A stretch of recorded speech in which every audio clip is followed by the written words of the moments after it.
After having explained everything about your product to your customer and kind of almost convinced him that your product is good, you still end with a third, you're not able to close the order.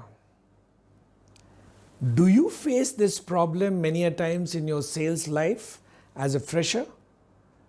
Well, my name is Sanjay Singh and I'm your sales coach. In this video, I'm going to talk about the core concept behind negotiation skills. If you are able to explain your product and the customer listens to you through the entire sales journey, and then towards the end, he is not cooperating with you, he is not helping you close the order, that means you lack in negotiation skills. So let's understand that to be able to develop your negotiation skills, what exactly do you need to learn and understand? Before I begin with this, I must tell you that any customer in the whole world, he buys a product only because there is a risk in the life of the customer. R-I-S-K. There is a risk in the life of the customer, and to be able to fulfill that risk or to be able to mitigate that risk, the customer goes ahead and buys a product or service. So now if I've gone to buy a car, then I might be having a risk in my life that I am not able to reach my office on time, or I find it very difficult to reach my office in rainy season, or my small child needs the shelter of a four-wheeler before I take him out. Now that risk has to be mitigated by a product called a car. If I'm trying to buy a high-end phone, let's say I'm trying to buy an iPhone, what is the risk in my life? Well, there is a risk of lifestyle, because what will people say? You can't even afford an iPhone? So to fulfill that risk or to mitigate that risk, I go ahead and buy an iPhone. Any transaction in this whole world is preceded by a risk. And if you want to be a smart sales negotiator, you need to understand how to identify the risks on the table of the customer, and then how to monetize the risk so that the price that you are trying to charge to the customer is less than the risk that the customer is going to suffer by not buying your product. Now, does that sound like a bit of a tongue twister? Okay, let me explain to you in very simple language. If the customer does not buy my product, is he going to lose something? The answer is yes. The second question is, how much is he going to lose? And the answer is that he's going to lose so much. Okay? This, other than the fact that he's going to lose some money by not buying my product, what are the other risks that he's going to entail? And there I go about listing 1, 2, 3, 4, 5 risks. And after I have put all the risks on the table, and when the customer tells me that, hey, your product is very expensive, instead of trying to counter the fact that my product is not expensive, I instead go ahead and start listing all the risks in the life of the customer if he does not buy my product. And each time he agrees to a risk, I put a value tag to that risk. That, look, gentlemen, if you do not cover this risk in your life, then this is the price that you have to pay. And by the time I have counted 1, 2, 3, 4, 5 risks, and I've also juxtaposed the risk with the right price, I now have my negotiation currency on the table. And what do I mean by negotiation currency?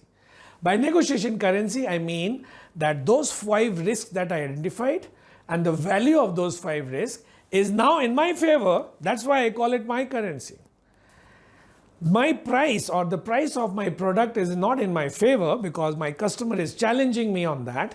So my price is customer's currency, and the risk and the monetized value of that risk is my currency. And now there is negotiation between my negotiation currency and customer's price. Do you see that I have taken the battle to an equal war footing now? Because if he is going to talk about my price, I'm going to talk about his risk. If he's going to talk about my high price, I'm going to talk about his high risk. Is it a game which is equally poised? I'm sure you understand the merit of what I'm saying. Now let's take a particular example to understand how exactly to identify those risks. Is there any science behind it? Is there any method behind it? Sure, there is a method behind it. So let's take an example. And let me take an example of, so let's say I'm representing a educational institution.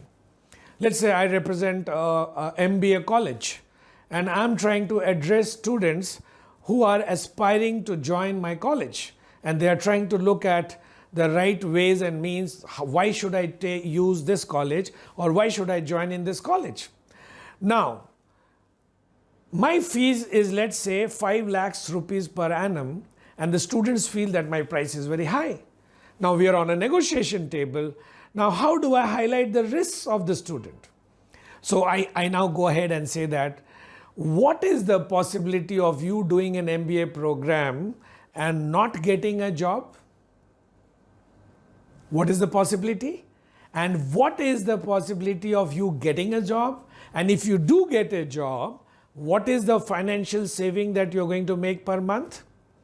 And then I elucidate that let's take a college which is not able to give you a job for 6 months, and let's assume that this college gives you a job right after you pass out. And let's assume that you get a job of 50,000 rupees per month. So those 6 months that you are going to be working, where your friends in other colleges are not going to be working, is equivalent to 3 lakhs of rupees. Now you're trying to say that my 5 lakh rupees is high in comparison to another college which is charging you 3 lakhs. I'm saying that because we are assuring you a job from day one, we are actually 1 lakh cheaper. Because my 5 lakh minus 3 lakh is 2 lakh. Their 3 lakhs minus 0 lakh is 3 lakhs. So they are 1 lakh more expensive. Isn't it? So how you present your case by highlighting the risks to the customer makes you a smart negotiator. And if you keep on hanging on to your cliff, you keep on hanging on to your product, you keep on begging, you keep on cribbing, you keep on cringing, you keep on pleading to the customer that, oh my God, I can't go below this, I do not have any scope of going down further. You think the customer is feeling bad about you? He doesn't care about you. And why should he care about you? Because customer is interested in his problems. He's not interested in your problems. So next time when you're sitting on the negotiation table, ask yourself, do I know how to identify risks on the table? Can I monetize the risks on the table? And can I create a negotiation currency for myself so that when I start the process of negotiation, I'm equally poised with the customer? I'm sure this will add great value to you. And by the time you start negotiation, please don't forget to log on to another video which I have uploaded on the 7 laws of negotiation. So there are 2 more videos that I put: 7 laws of sales negotiation, 9 sins that you can commit in sales negotiation. I'm sure those 2 videos will be of further help to you. For the moment, go down, click on the bell icon, subscribe to the channel. Because as a sales coach, I keep on coming back with new videos for small and medium enterprises like you, for sales freshers, for sales professionals. I'm sure all of you need sales negotiation skills. Make use of those skills, earn more money, more name, more fame for yourself, because whenever you do that, I will feel proud about you. Please take care of yourself and enjoy selling.